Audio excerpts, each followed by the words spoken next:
so I'm just going to show you guys a quick update on what I've been working on.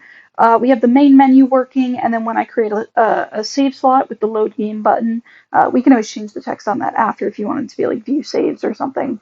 Once I create a save there, it will automatically load the opening sequence scene, and then it should teleport us using the timeline, and I'll show you guys what that looks like after, using a signal on the timeline, which is essentially like a very cinematic way of building out scenes in Unity. The signal will transport us to the apartment scene. So here we go. So I will hit play.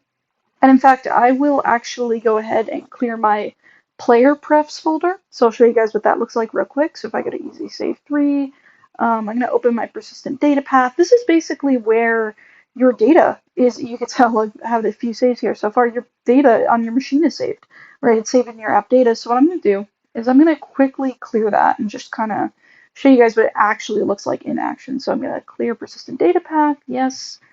And when I open the folder, you see how there's nothing in here, right? Awesome. So there's nothing in here. What I'm going to do is when I hit play, I'm going to hit load game, and we have a new save slot here, right? We can always exit out. We can always fix up the UI. But I'm going to create a new slot, and I'm just going to say slot test with opening sequence. Oops. Sequence, right? Create.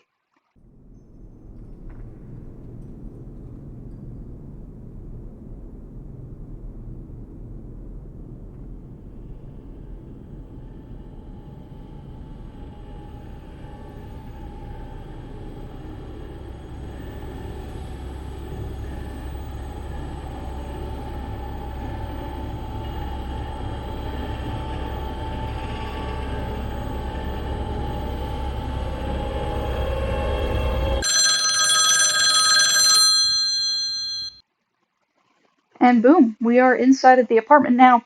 I could make that ring last for a little bit longer. That's what I was planning on doing. I wanted to like kind of have a moment of silence where we just kind of sort of let the silence hang, especially with the sound of the phone ringing. I feel like that is a very powerful moment of foreshadowing. And you can see here that I've started to set up the apartment now. There's box colliders on some of these items, but I will say that when I run into some of them, you can see it starts to turn me for some odd reason. I feel like that has something to do with the player controls. Also, the mouse sensitivity is very high, but I'll have to adjust that. We also have the clue board over here, which I added a box collider to as well.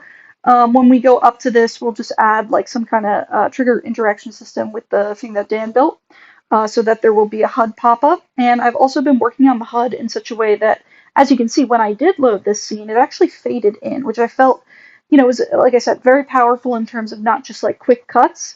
If I hit T, I can, obviously the text is white right now, but I can go back to the main menu, and if I wanted to load my game, I could load this. Now, if I go into player prefs, you can see right here, I have this clue data and progress data in here.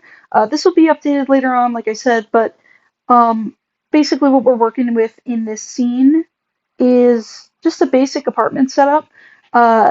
The colliders are a bit funky right now, but I feel like we can get that fixed pretty easily. But right now we've got this set up, which is pretty cool.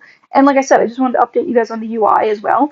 So it won't be in this scene, but if I open up the apartment scene, as you can see inside of the apartment scene, we actually have 2 cameras now. So one just renders the UI. It's actually stacked on top of the player camera, and the other one renders everything else but the UI. So it does that using a culling mask, and that's especially helpful because what happened when I wanted to do that fade-in sequence was the UI actually would not load above or below the fade-in, right? So it would load above it because it was being drawn after, but I managed to stack the cameras together. So one is just the main camera and the other one is the UI camera stacked on top of that. I'm still trying to get it to work to actually have a fade out sequence, like a coroutine right before we leave the scene to fade out and then switch the scene. I'm still struggling with that, but that shouldn't be too hard to fix.